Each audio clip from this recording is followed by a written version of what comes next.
Nandito tayo ngayon sa Hope Residences, 13 Cavite. Pagpasok nyo pa lang, bubungad na sa inyo ang maaliwalas na ambience dito. Meron nga pala silang 2 beds, 'di ba? At dito yan matatagpuan sa Auberge 5th floor. Dito nyo rin pala makikita ang kitchen area nila. Marami silang kagamitan dito kagaya ng kettle, coffee maker, at microwave. Dito pwede kayong magtabi ng food. Sa ref, we also have rice cooker at air fryer. Kumpleto din sila sa mga utensils at water dispenser. Meron din sila.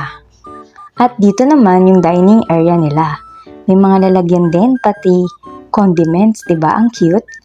Ang linis lang talagang tignan ng place nila rito, kaya tuwan-tuwa ako.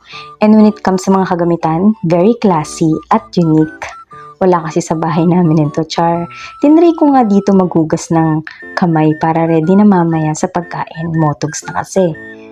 Pwede pala kayong magluto dito dahil kumpleto ang mga gamit.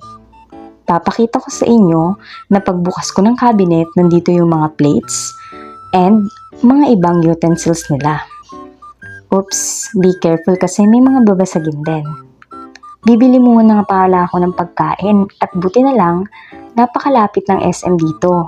Pagbaba ko ng elevator, konting lakad lang, nandito na ako. Napaka-convenient, di ba? Dahil hindi ka na mahihirapan mag-grocery. Oops, napabili pa nga ako ng mini SO. At pagbalik ko nga, naisip ko muna maglaro ng mga indoor games na meron dito.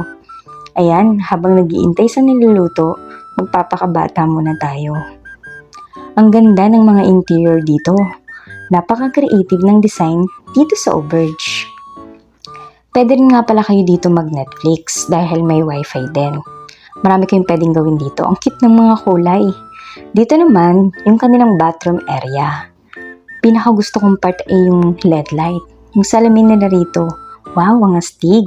Diba na iba yung kulay? With heater na rin ang kanilang shower. Nakita nyo yung mga nakadikit sa wall? Very yayamanin. Also, yung ilaw nila na butterfly ang design. Bihira na pala ako makita ng ganitong telepono dahil nakikita ko lang ito sa mga palabas sa TV. Ang gaganda ng mga sopa rito. At dahil nga sumakit pa ako kakalakad kanina sa mall, meron din sila ditong pang-massage sa paa na very relaxing. Tungtuwa na naman ako. Ang daming mga unat, napakalambot ng kanilang bed. Meron din sila ditong upuan para sa baby. Dahil sa pagod, ang sarap mag-relax talaga dito. Meron silang cute na mirror dito, sakto sa pagiging girly thing ko. Yun nakita niyo yung Auberge na nakalagay, matatagpuan lang yan.